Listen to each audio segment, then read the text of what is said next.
पुराना मुस्लिम है राजा घोष, उसने एक किडनैपिंग की थी। कौन किडनैपिंग, किसकी किडनैपिंग हुई थी, कौन था और किस मामले की वजह से उसकी किडनैपिंग हुई थी, क्या फिरौती की, क्या कुछ मांग थी, क्या बताएंगे? Recently police station Wathoda and zone 4 office में एक कंप्लेनेंट आया था। उसका कहना था कि राजा घोष जो 10 साल पहले नागपुर शहर में दहशत निर्माण करनारे आरोपी में से, मेन आरोपी में से, गैंगस्टर्स में से एक आरोपी है।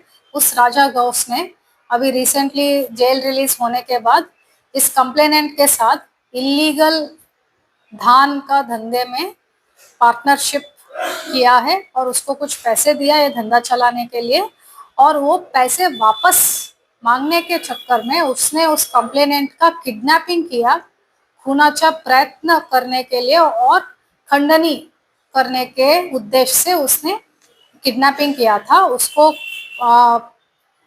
डोळ्यातून पट्टी बांध के, मतलब आंखों में पट्टी बांध के उसको एक अननोन लोकेशन पे लेके गया था।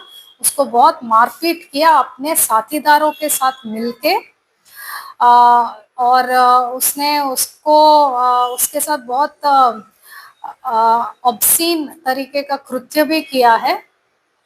और उसने वहां से उसको अपने घर पे वापस छोड़ा एक अननोन व्हीकल में। एंड वो वापस छोड़ने के बाद उसको धमकी दिया कि 30 मई तक टाइम देता हूँ, अगर तुमने मेरा पैसा वापस नहीं लौटाया तो तुम्हारा पूरा कुटुंब को और तुमको हम खत्म कर देंगे, ऐसे उसने धमकी दिया था। तो वो कंप्लेनेंट डर के मारे 1-2 दिन अपने आप को छुपा के रखा था कि कहीं राजा गौस के सामने आएगा तो वो उसको खत्म कर डालेगा, और उसके पास देने के लिए पैसा था भी नहीं। तो फाइनली उसने सोचा कि अभी हिम्मत करके पुलिस के पास ही जाएंगे तो वही एक रास्ता है कि अपने आप को बचाने के लिए और अपना परिवार को बचाने के लिए। तो वो 20 तारीख को रात को जोन 4 ऑफिस में आया एंड उसने अपना पूरा कहानी बताया। फिर पुलिस स्टेशन वाठोड़ा के पीआई और अपने कार्यालय में हमने पूरा उसका कहानी वेरीफाई भी किया था, और वेरिफिकेशन करने के बाद एक ट्रैप लगाया और क्राइम यूनिट 4 एंड अपने जोन 4 का कुछ 3-4 पीआईस ने मिलके वो ट्रैप से राजा गौस को अरेस्ट किया था ऑन 21 में अर्ली मॉर्निंग को। और हमको फिर उसमें through CCTV footage evidence and through complainant statement ये समझ में आया कि ये जो पूरा बिजनेस चलाने में राजा गौस और उसके दोनों भाई भी शामिल है, इलीगल बिजनेस चलाने में। और राजा गौस पिछले 1 साल से जेल से बाहर है। इससे पहले वो 10 साल मकोका का गुने में 10 साल का शिक्षा काट के बाहर आया था, और अंडर एज अंडर ट्रायल वो अंदर था। एंड आफ्टर दैट वो बाहर आया अराउंड मार्च 2024, और तब से वो अपना वापस से इलीगल बिजनेसेस एस्टैब्लिश करने के कोशिश में और अपना दहशत वापस से स्प्रेड करने के कोशिश में है।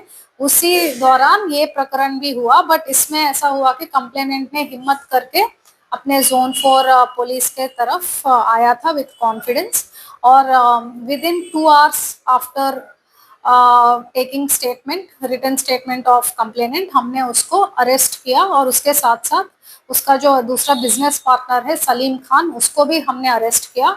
और इस गुने में 7 और लोग हैं जो फरार है इस वक्त, बट उनको जल्दी ही अरेस्ट करेंगे। हमारे टीम्स उनके पीछे लगे हुए हैं।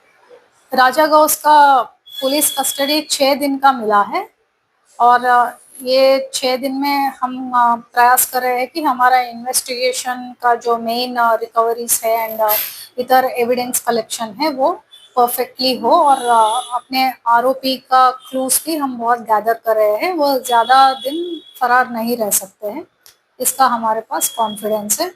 एंड राजा गौस के अगेंस्ट जिसका भी कंप्लेंट है, हम अपने नागपुर सिटी पुलिस के तरफ से आह्वान देते हैं कि प्लीज़ आप सामने आइए और कंप्लेंट कीजिए, क्योंकि आपके कंप्लेंट का कंप्लेंट के ऊपर ऐसे जो राउडी एलिमेंट्स है सोसाइटी में उनके ऊपर पुलिस का वचक बैठता है एंड पुलिस अपना कार्रवाई कर सकते हैं एंड राउडीइज्म अपने सोसाइटी में जल्द से जल्द कम हो सकता है।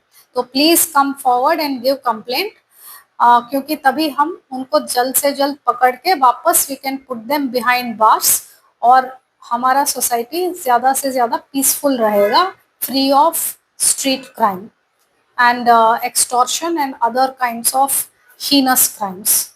Thank you.